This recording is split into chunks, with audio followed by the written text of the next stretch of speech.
this is like the strangest perfectly preserved book in the history of humanity. In fact, it's a weird situation. You say, what are the characteristics of a book that hasn't been perfectly preserved? The Quran has all those characteristics. You can look at, some people think, there may be additional information in there. That's like Ubay ibn Ka'b. He had 2 additional chapters in his version of the Quran. Then some people may say, oh, no, that's not supposed to be in there. That's not supposed to be in there. That's someone like Ibn Masud, who didn't believe that Surah 1, Surah 113, and Surah 114 are supposed to be in the Quran. He said these are prayers. These are us speaking to Allah. It's not Allah speaking to us. So you have those kinds of disagreements. You might say that people end up with different books and they have to burn them. You might end up with different traditions and so on, and different meanings and even contradictions, as we've seen. The Quran has all the characteristics of a book that hasn't been perfectly preserved. And yet Muslims will look at all that and say, yes, and yet it's been perfectly preserved. So it's just weird to say that a book has all the features of a book that hasn't been perfectly preserved, and yet it's been perfectly preserved anyway. If you wanted to say there's a miracle in Islam, it would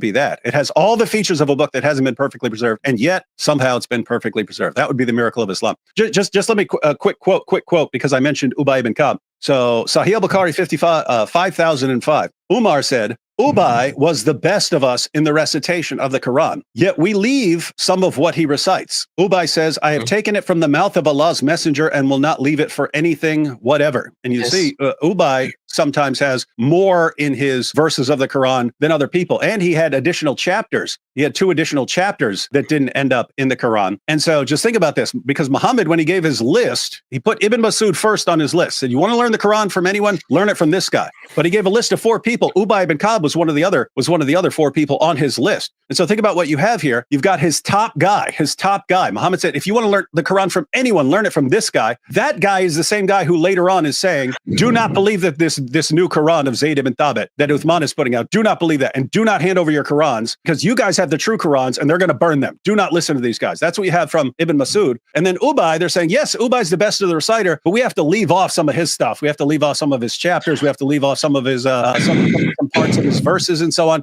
These are the top guys. So you end up with this problem. Either Muhammad knew what he was talking about when he said, learn the Quran from these guys, in which case their Qurans don't line up with the Quran you have today. There's different. They don't even agree on what chapters are supposed to be in there. So either Muhammad knew what he was talking about when he picked his experts in the Quran, or no, the later people got it right. Uthman got it right. Zayd ibn Thabit got it right. And all the experts that Muhammad picked, as far as learning the Quran, they all got it wrong.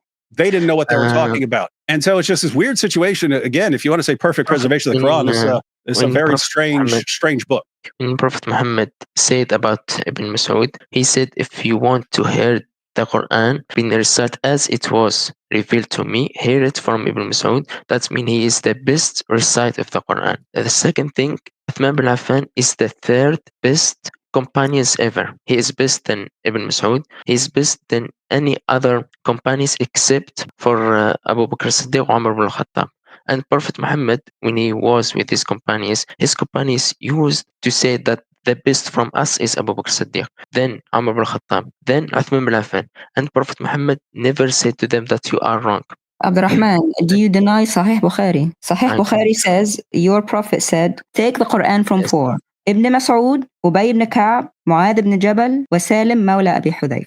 Yes. Yes? So it's not that, no. So your Muhammad said, take the Quran from these 4. So with your first point is nonsense. Because Muhammad himself he said, take the Quran. He didn't say, take some of the Quran. He didn't say, I didn't mention Abu Bakr and Omar, so by default, take the Quran from. No, he gave you a command as a ummah to take the Quran from Ubay and Abi Mas'ud. And what happens? You as an ummah, first of all, the Qurans of Ibn Mas'ud and Ubay were two different ones. They're 2 different, because Ibn Mas'ud didn't even take to the Khalaq as Nas. And Ubay had 2 extra surahs. But you as a ummah, you didn't take this one or that one. Your Quran now is different from this. Yes, I just want to establish that Uthman bin Affan is better. He's not better. Muhammad didn't say, take khud al-Quran min Uthman ibn Affan. I'm telling you as a man. Did Muhammad say, take the Quran from Uthman ibn Affan? No, I tell you as a man. Step by step. Who did Muhammad say to take the Quran from? The 4 that I mentioned to you. Is Uthman one of them? No, we are on agreement. Thank you. So why are you talking about Uthman when David told you about Ibn Mas'ud and Ubay that your Muhammad said to take the Quran from? Why you bring other names? I just was saying that Uthman bin Affan is best individual How is than he best? others. Did Muhammad say, one second, did Muhammad say Uthman is best? He did not say take the Quran from Uthman. Okay, He said from those four. He said okay. from those four. Thanks. But I'm telling to you, like No, Prophet if Muhammad did says not. something, you can't tell me anything else. I can't take Prophet, from you. yeah, Abdurrahman, you're not the prophet of Islam. Muhammad is a wait. Let me complete. Oh, did he? That is really interesting stuff because he's basically saying Uthman is a greater companion than Ibn Masud or something like that, like all around better companion of Muhammad. And what DOC was pointing out, that's not the same thing as saying he's the best at the Quran. Muhammad said who's best at the Quran. He said, hey, as far as this Quran stuff goes, hey, Uthman, great guy. Abu Bakr, great guy. Umar, great guy. If you want to learn the Quran accurately, do not go to these guys. Go to these guys over here.